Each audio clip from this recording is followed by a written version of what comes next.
Аваль, банкинг, блокчейн, инкассы – слова, сложные для восприятия человека с гуманитарным образованием. Однако для учащихся сегодняшней конференции это как дважды два. Подобными словами они жонглируют с легкостью. Так, например, студентка 3-го курса Луиза Оздоева, влюбленная в свое дело, охотно пишет статьи, выступая с докладами, но сегодня ее цель – выслушать мнение других и обменяться советами. Больше всего мне понравился доклад профессора Чеченского университета Идилова Ибрагима, посвященный криптовалюте и развитию блокчейна в российской экономике. Мне интересна тема технологий, в том числе, как они взаимодействуют с финансами. Конференция «Финансы, теория и практика» уже стала доброй традицией и проходит не в первый раз.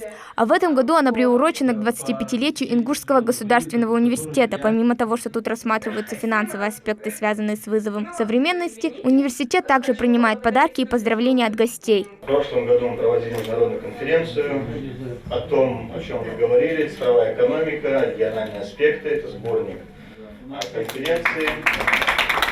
И если вы вдруг к нам поедете в гости, вот вам наш значок.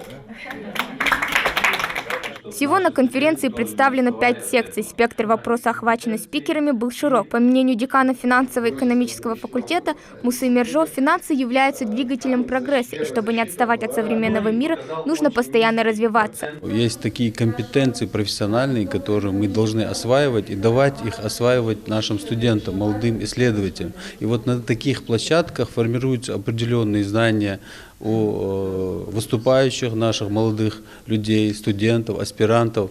Поэтому очень положительный эффект получает каждый, и организаторы, и участники данной конференции. Только на таких мероприятиях они себя как-то раскрывают с научной точки зрения. Поэтому, выступая, слушая своих коллег с других республик, с других университетов, они смотрят свои минусы, недочеты, улучшаются в любом случае. Поэтому, я думаю, только положительный эффект получает каждый участник.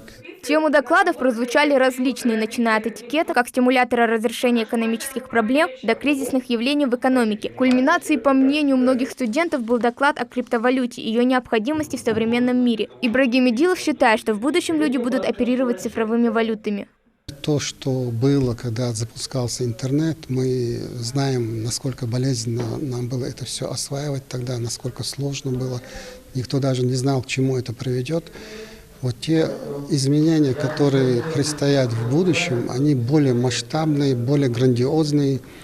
И я бы просто призвал наших людей побольше об этом думать. В современном мире, когда ученик может превзойти своего учителя, нужно работать сообща. Поэтому здесь научные руководители приехали со своими подопечными. И если для специалистов это площадка для обмена опытом, то для молодежи это еще и место для новых знакомств и обретения друзей. Студенты считают, что участие в конференции расширяет их возможности, открывает для них новые перспективы, да и атмосфера там царит особая. Мне интересно было услышать мнение специалистов. Тут было много людей, которые знают в этой сфере. Много полезного узнал. Завершилась конференция деловой игрой с участием всех авторов докладов, студентов и магистрантов, которые сформировались в 2 команды и предлагали аргументированные решения озвученных проблемных ситуаций. А по итогам была определена лучшая команда и победитель в индивидуальном зачете. Хава Гагиева, Адам Далаков, Новости 24.